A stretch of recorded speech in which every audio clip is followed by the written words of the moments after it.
Hello and welcome to Check It Out Comrade, an indie game podcast where every 2 weeks we bring you two indie games and tell you what we like about them. I'm Nick Lauber. And I'm Gary Butterfield.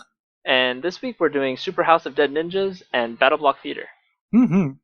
And let's get started with Super House of Dead Ninjas. Nick, tell us a little bit about Super House of Dead Ninjas. So Super House of Dead Ninjas. Super House. So it's a roguelike inspired platformer.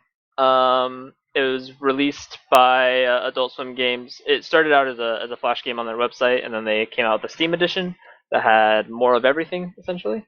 Mm-hmm. And that was in February 18th of 2013. Yeah, it's taking this long line of games that take some inspiration from from Rogue and do something with it, but it couldn't feel, we've done a Rogue platformer, like we did Rogue Legacy before, but it feels very different than that. And it has a little bit more in common, I felt, with something like a little bit with Isaac.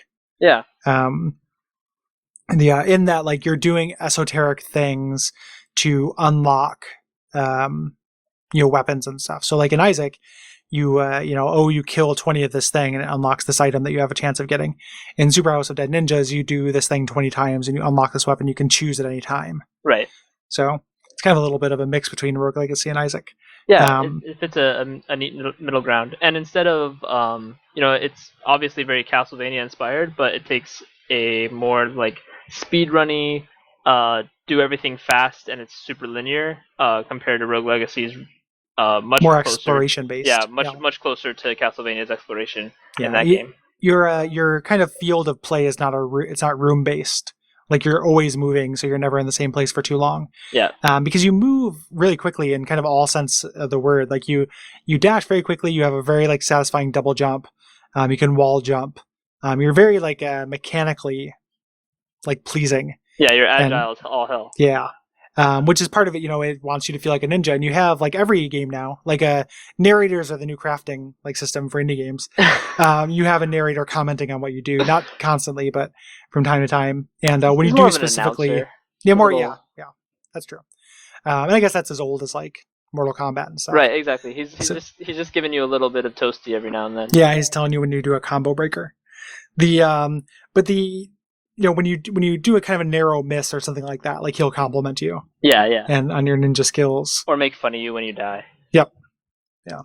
And it's really I like it a lot. It's very hard, but like a Isaac or one of these games, like, you are not meant to sit down and beat it in one go. Like, you have to unlock things and get more powerful and know the system. Yeah, exactly. But it feels a little bit almost like a Meat Boy too. You don't jump quite as high, but like the just kind of really good feel and fast movement. Yeah, feels a little Meat Boy-y too. Especially considering that it is Flash based. It's like super solid for that. I don't think I've ever had a Flash game feel this fast and fluid.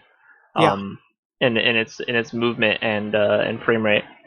Yeah, absolutely. Like, it just runs super smooth. And like, I love how zoomed out the action is. So when you get into the zone, you are kind of start planning your moves ahead because you're keeping an eye on, you're always descending.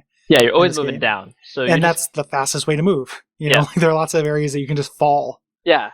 You just down. Find really good flows in level layouts really quickly once you adjust to how the game plays.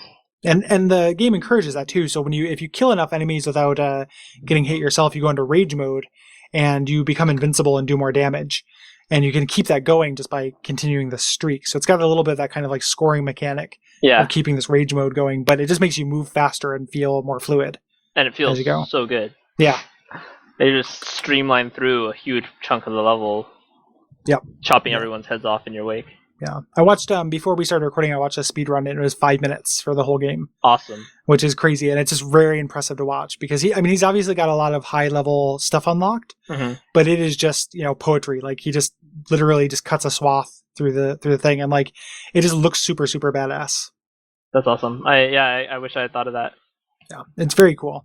I like it a lot. I haven't unlocked everything yet. I got up to the end boss, which is this huge demon, and I did not have enough lives left to make a serious go against him. Yeah, I've only gotten to the third boss, I believe. Yeah, the third boss is hard. Him. Yeah. Like, I think I got through that just kind of spamming magic. Yeah, I only have 2, so yeah, it was not easy. I do like this though. It doesn't have a Wikipedia page, so for all my references, I have the Steam page up, and the most popular user-defined tag is procedural death labyrinth. Right. I think it's pretty accurate. That is pretty accurate. Yeah, death comes quick. Like it's not one hit kills, but it is. You are pretty fragile. And but I mean, I always felt like it was my fault. Like everything moves quick, but I know what's coming for the most part. And like the one, if I was going to criticize it, and when you get a little later in the game, that feels less true. Like there are more things that kind of feel like gotcha traps. Right. And you can see them coming, but something we didn't mention is that there's a time limit constantly counting down. And if you get down to the last 10 seconds, death kind of comes out and will stalk you, and you can get these kind of time bonuses to recharge your time. So you really have to be, everything about the game is about speed, and keeping moving. So some of those little tells for traps later on are very hard to notice when you're just rushing through as quick as you possibly can. Yeah, and when you're in a new area, especially, you're going to run into a whole bunch of sort of gotchas because you don't know the enemies of the floor you're on. Yeah. Yep. Traps or environment or anything. Yeah. But very, very cool. I like it a lot, and it's always super cheap on Steam. And if you like a randomly generated action game like that, if you didn't get it in the summer sale that is going to have just ended when we publish this, I'm sorry. yeah. Get it next time. Yeah, it's really good. It's always on sale. So. Yeah, I think that's probably about wraps it up for Super S.H.O.D.N. Ninjas. Yeah. So let's move on to Battleblock Theater, which Battleblock Theater is a Behemoth game. Behemoth known for Castle Crashers and Alien Hominid before this. Mm-hmm. And it came out on Xbox Live Arcade in April 3rd of 2013, but didn't come to Steam until May 15th of 2014. Yep. And this is something similar to Transistor, where me and Nick have seen this and kind of previewed it at PAX like 1,000 times. Like I feel like they've kind of had this. This is their setup. I bought a skateboard deck featuring Hattie, mm-hmm. and I've been skating on that for the past year or so. So yeah, we were really excited for this game before it ever even came out. But when it came to Steam, it added some more features, online play, and more heads and stuff to unlock, which we'll get into in a bit. Mm-hmm. But it is a platformer, a puzzle platformer, essentially, that its main sort of feature is that it's co-op focused. Playing with multiple people, you get, I believe, actually a different level layout for each of the levels that requires you to work together in tandem in order to progress through the level and find all of your gems. Yes. So it is significantly better co-op too. Yes. Yeah. Like it's fun to play like on your own, but it's not nearly as fun. No. Yeah. Yeah, it's a decent game all around, but it's very simple and definitely emphasizes the co-op play. Mm-hmm. So Gary, what do you besides the base mechanics to it? What do you like about Battleblock Theater? Like playing it one player, like it was mildly fun, but I'm a little bit tired of puzzle platformers. But mm-hmm. when you play it two player, like we played before we recorded, and I meant to get Derek, who tends to be like we'll play this again. Yeah. And then I'll get Derek to pick it up too and see if he wants to join in, because there's a weird like little, since everyone's going to accomplish the same goals, like you're all trying to get these gems, and it's non-competitive. What was really fun playing at co-op was just kind of trusting or knowing the other person was going to go over to do something. Yeah. Like, oh, you got this, I'm going to move on to this. And you're kind of working together without talking. Yeah. Very much. Like it's so different than say like Portal 2, where you're like, you have to stop and plan with the person. Like this is just very intuitive. Especially since the mechanics are so, basic platformer. Mm-hmm. Anyone who's familiar with video games is going to be able to jump right into it. And then just adding that co-op puzzle element on top of it means that, you and I just both got it right into a flow and had we weren't quite time trialing the levels just yet, but still beating them the first time through, and like you said, being able to accomplish everything without having to communicate overly. And it does a lot of things that co-op games, like dodges and pitfalls, not least of which is that there's no penalty for dying. Yes. Which is great, because that was one of the things, like, I like this company, but this is my favorite game by them. And I like Castle Crashers, like it is fun to play through, but I also got a little bored by the end of it, and then also got frustrated a few times in Castle Crashers on some of the bosses and stuff. Like the aesthetic and everything is still wonderful, and it's going to be great on all their games, but this is the one that I think I like the best to play. Yeah, I agree. Castle Crashers, it is really fun, but the thing is, it kind of um, tried to emphasize replayability and didn't Mm, quite have it. yeah. Like, you unlock characters, different castle or different crashers and stuff as you're playing, and then like playing with the new one you unlocked can unlock another one, and it's just like this.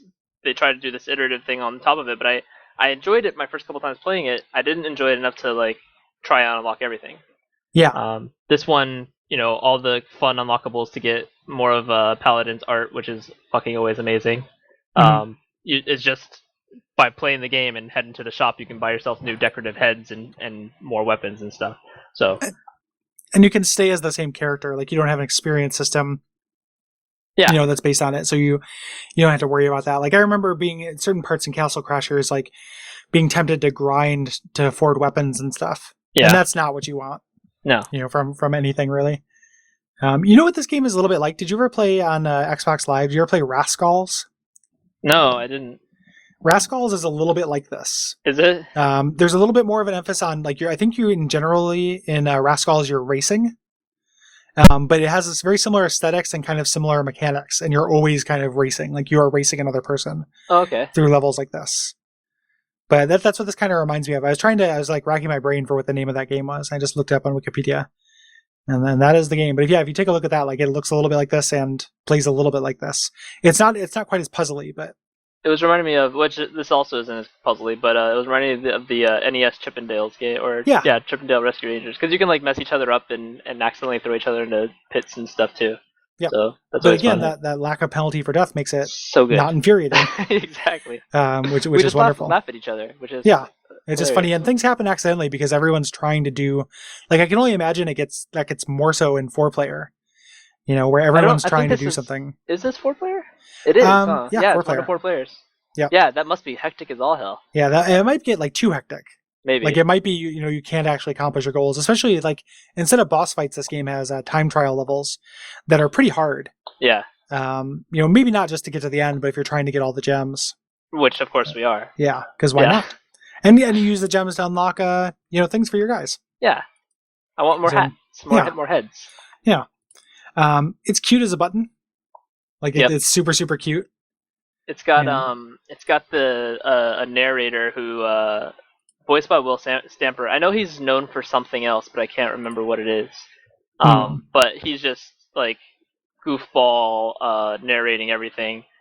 Pretty funny on its own, but on top of the sort of real hectic gameplay, it's a good combination. He's making fun of you for dying in locations and stuff. So there's a little bit less of like in Castle Crashers. There's a little bit like poop humor yeah, going on, and well, there's a little bit less yeah, of that here. There's still some, but not quite as much. Um, yeah, so that's good. a little less juvenile.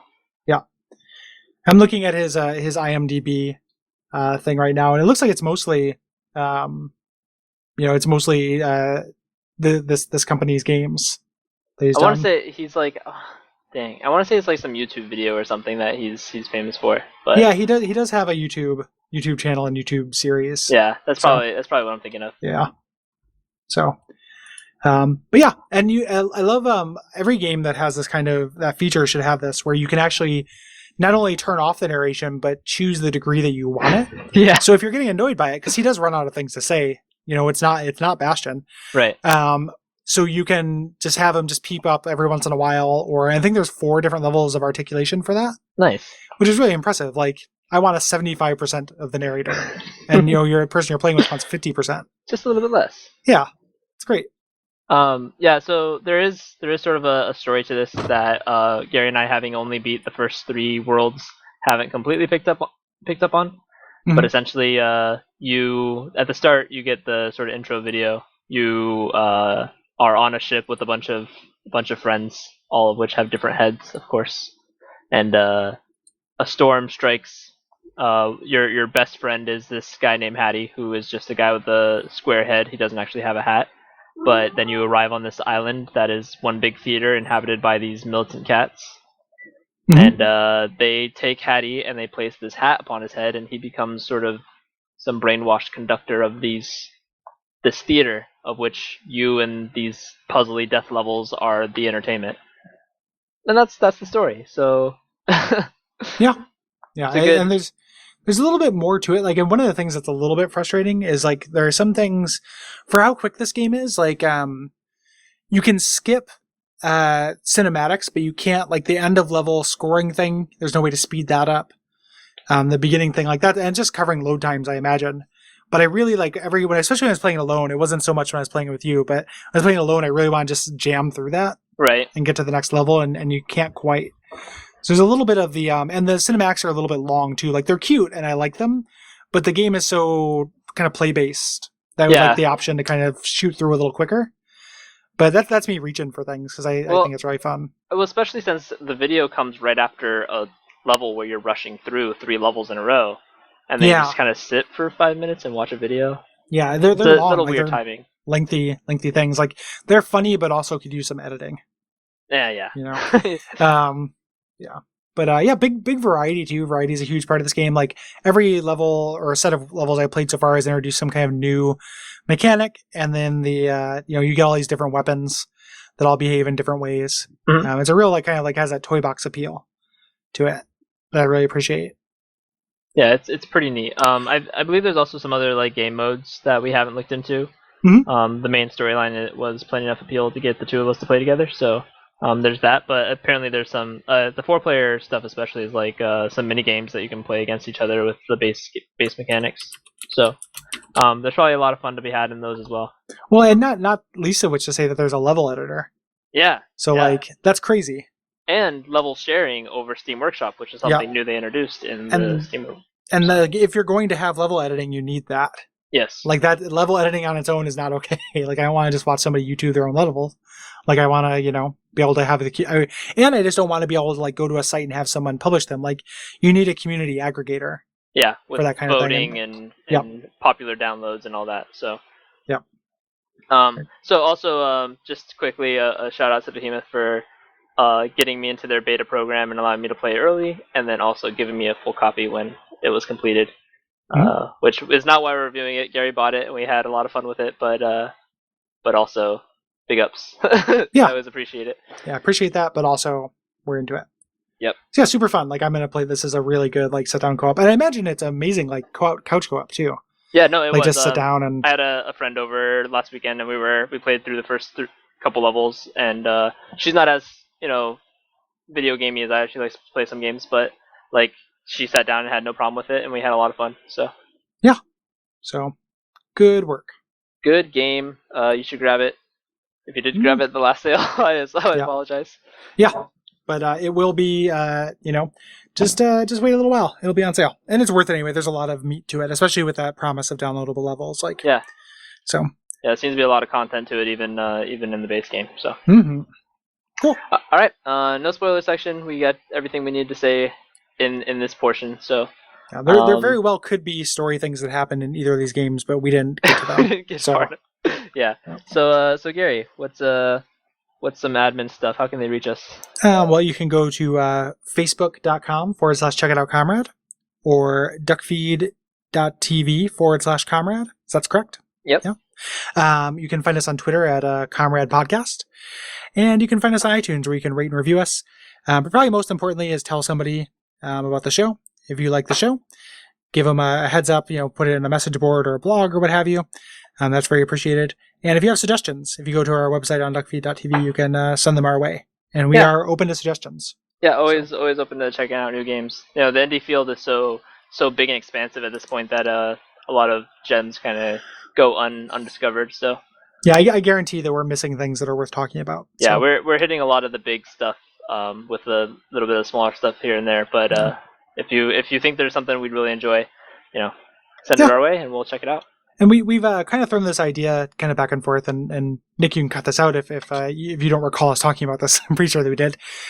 Doing an episode where we take some things that we both own and kind of choosing randomly, like picking some stuff like just kind of at random. I was also thinking about that might be fun with one of these like Indie Gala bundles. Like I think there's one right now that's like pay what you want for 10 Greenlight games. Mm-hmm. And then just kind of doing like we're going to pick two of these things at random and have them not be. So, the game, like the show, it isn't just constantly, because we tend to pick stuff that we like. But I would like to get hammered into a corner and play some real garbage. Sure. So, yeah, I'm all about it. Yeah, I want to talk some shit. So if you like shitty games, keep listening to yeah, us. if you like that idea, let us know. If you like it, let us know, and that's probably something that will be coming up. Now there's kind of a lull in the huge AAA stuff as we wait for the big RPGs to come out. And Isaac. Yeah. Oh, Isaac. So, yeah. All right, guys. All right. Thanks for listening, and we'll catch you next time.